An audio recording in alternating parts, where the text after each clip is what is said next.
This is doctor Nikita Motwani. Welcome back to my channel. आप में से कई लोग होते हैं जो टूथपिक का यूज़ करते हैं, जो स्पेशली नॉन वेजिटेरियन होते हैं या जो वेजिटेरियन होते हैं और बहुत सारी फाइब्रस फ्रूट्स खा रहे होते हैं, फाइब्रस वेजिटेबल्स खा रहे होते हैं और जिनके दांतों के बीच में गैप्स हो। So in those gaps specially the food which has fiber they get stuck और उसकी वजह से उसे मेंटेन करने की वजह से या तो आपको टूथपिक लेना पड़ता है या कोई और चीज़ का यूज़ करना पड़ता है, जैसे कि फ्लॉस या ब्रशिंग। सो कई लोग ऐसे भी होते हैं जो ये सब यूज़ करने के बावजूद आप अपने दांतों को क्लीन नहीं रख पाते। In that situation we recommend using interdental brush. So this video is about how to use an interdental brush. Let's get started. कुछ बहुत ही छोटी साइजेस में होते हैं और कुछ इस हैंडल में आते हैं। तो जो ये हैंडल वाले होते हैं ये स्पेशली बैक के जो दांत होते हैं इनको क्लीन करने में बहुत हेल्पफुल होते हैं, और जिनके दांतों में सिर्फ फ्रंट में गैप्स हैं वो विदाउट हैंडल वाला यूज़ कर सकते हैं। सो ऑलवेज जब आप ये ब्रश यूज़ करते हो, the first basic precaution is आप बहुत ही नरमी से इसे यूज़ करें, बहुत ही जेंटल तरीके से यूज़ करें, क्योंकि आप हो सकता है आप बहुत ज़ोरों से अगर इसे यूज़ करेंगे तो आपके गम्स अपग्रेड होंगे, इससे आपके गम्स में ज़्यादा ब्लीडिंग होगी इससे। सो जब भी आप स्टार्ट कर रहे हो, क्योंकि वहाँ पे ऑलरेडी खाना फंसा हुआ रहता है, तो कुछ टाइम तक आपके गम्स में से ब्लीडिंग होगी। बट जैसे जैसे आप हर रोज़ इसे जो गैप्स को इनको क्लीन करते रहोगे तो bleeding automatically with the use कम होना शुरू हो जाए। यूज़ करना सो इनिशियली आपके गम्स में से ब्लीडिंग होगी, तो आप घबराइएगा नहीं। अगर आप इसे लगातार यूज़ करेंगे आपकी गम हेल्थ डेफिनेटली इम्प्रूव होगी इसके लगातार यूज़ से। So whenever you are getting started, size का बहुत इंपॉर्टेंस होता है। आप कौन सी साइज़ का ब्रश यूज़ कर रहे हो। जब भी आप स्टार्ट कर रहे हो और आपने जैसे ही इंट्रोड्यूस किया इस गैप में ये ब्रश, आपको थोड़ा सा फ्रिक्शन फील होना चाहिए। फ्रिक्शन मतलब घर्षण। आपको थोड़ा सा दबाव महसूस होना चाहिए जब भी आप इस ब्रश को अंदर डाल रहे हैं। इस वाले ब्रश में मुझे कोई भी फ्रिक्शन नहीं महसूस हुआ, तो मैं इससे थोड़ा सा बड़ा साइज़ का ब्रश लूँगी मेरी गैप क्लीन करने के लिए। सो मैं ये ब्रश चूज़ कर रही हूँ। इसे मैं एकदम हल्के से इंट्रोड्यूस करूँगी और बैक एंड फोर्थ मोशन में क्लीन करूँगी। हमेशा एक दांत पे पहले कॉन्सेंट्रेट करूँगी। सो दिस टूथ अगर मैं इसे क्लीन कर रही हूँ, इसे बैक एंड फोर्थ मोशन में क्लीन करूँगी।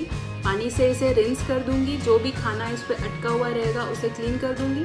फिर नेक्स्ट वाले टूथ पे जाऊँगी, बैक एंड फोर्थ मोशन में इसे क्लीन करूँगी और फिर पानी से इसे रिंस कर दूँगी। जो ब्रशेस हैंडल के साथ अवेलेबल होते हैं ये हमारे पीछे के दांतों को बहुत हेल्प करते हैं क्लीन करने के लिए। So always they have got a right angle. तो जो पीछे के दांत होते हैं उसके लिए ये बहुत ही ईजी होता है। सो अगर पीछे के दांतों में गैप्स हैं, you can always choose the one with the handles.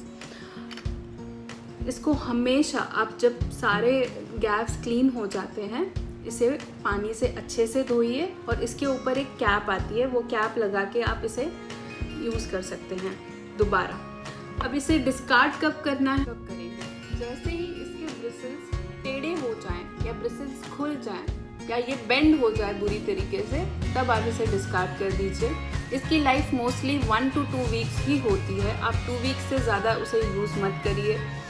मैं टूथपिक एडवाइस क्यों नहीं कर रही हूँ, क्योंकि टूथपिक में से अगर स्प्लिंटर्स निकल जाते हैं, मतलब अगर टूथपिक आपके गम को चुभ जाता है तो गम का जो घाव है उसे भरने में 4 से 5 दिन लग जाएंगे और वो गम ऑलरेडी इन्फ्लेम्ड होगा। मतलब अगर आपने कुछ खाया हुआ है और वो वहाँ पे रुक चुका है तो आपके गम में ऑलरेडी सूजन होगी, और अगर आप टूथपिक जैसी शार्प चीज़ वहाँ पे इंट्रोड्यूस कर रहे हैं, चांसेस आर आपका इन्फ्लेम गम और इरिटेट हो जाए। ये बहुत ही ब्लंट होते हैं। These brushes are really blunt, तो आप इन्हें गैप्स में डेफिनेटली इंट्रोड्यूस कर सकते हैं। एंड आप अगर कॉशन से जेंटली यूज़ करेंगे तो टूथपिक से बेटर। जब भी आप ब्रश करते हो उससे पहले ये ब्रश यूज़ करें। इस प्रोक्सा ब्रश को यूज़ करने के बाद जो भी खाना बचा कुचा रह जाता है वो आपकी नॉर्मल ब्रशिंग से निकल सकता है। So always use this brush before brushing. बहुत ही कॉमन जो क्वेरीज आती हैं इसको स्टार्ट करने के बाद वो ये होता है कि मैं सबसे small variety of brush use कर रहा हूँ या कर रही हूँ और स्टिल मुझे डिफ़िकल्टी जाती है इसे इंट्रोड्यूस करने में, या मेरे गम्स बहुत ही सेंसिटिव है। इन दैट केस आप इसे 1-2 मिनट गर्म पानी में या वार्म वाटर में डिप करके फिर आप इसे इंट्रोड्यूस करिए, तो ये ब्रिसल्स थोड़े से नरम हो जाएंगे। और अगर आपको ऑलरेडी गम में इशू है तो वो तब हेल्प करेगा, क्योंकि ये ब्रिसल्स काफ़ी सॉफ्ट हो जाएंगे। Always stand in front of a mirror. आप हमेशा शीशे के सामने खड़े होकर इसे प्रैक्टिस करिए। एक बार आपको इसका हैंग आ गया, you have a hang of it, उसके बाद आपको ये यूज़ करने में बहुत ही आसान होगा। इन केस अगर आप गालों की तरफ से इसे इंट्रोड्यूस नहीं कर पा रहे हो तो आप अंदर की तरफ से, पैलेट की तरफ से, जो आपका टाड़ू है वहाँ से अगर आप इसे इंट्रोड्यूस करोगे तो आराम से आपकी गैप क्लीन हो सकती है। बाहर से नहीं इंट्रोड्यूस कर पा रहे हो तो आप अंदर से इसे इंट्रोड्यूस कर सकते हो और वो आपको हेल्प करेगा उस जगह को क्लीन करने में। एंड बहुत सारे लोग ये भी पूछते हैं क्या इस पर टूथब्रश या इसे माउथ वॉश में डिप करके यूज़ करना चाहिए? Not necessarily. हमारा मेन एम है वहाँ पे जो भी फूड, प्लाक, कैलकुलस जो भी फंसा हुआ है उसे निकालने का। ब्रशिंग आप नॉर्मली ब्रश टूथपेस्ट से वैसे भी करने ही वाले हो, अनलेस आपके डेंटिस्ट या ओरल हाइजीनिस्ट ने आपको रेकमेंड नहीं किया, otherwise it's not needed, compulsory नहीं है। आप बेसिकली इसे जो भी फंसा हुआ खाना है उसे निकालने के लिए यूज़ कर रहे हो। So this is all about interproximal brushes.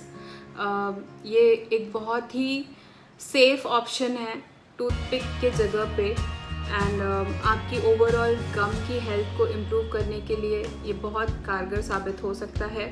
In case gaps बहुत बड़े हैं और आपसे मैनेज नहीं हो रहे हैं, then you can always go in for dental fillings.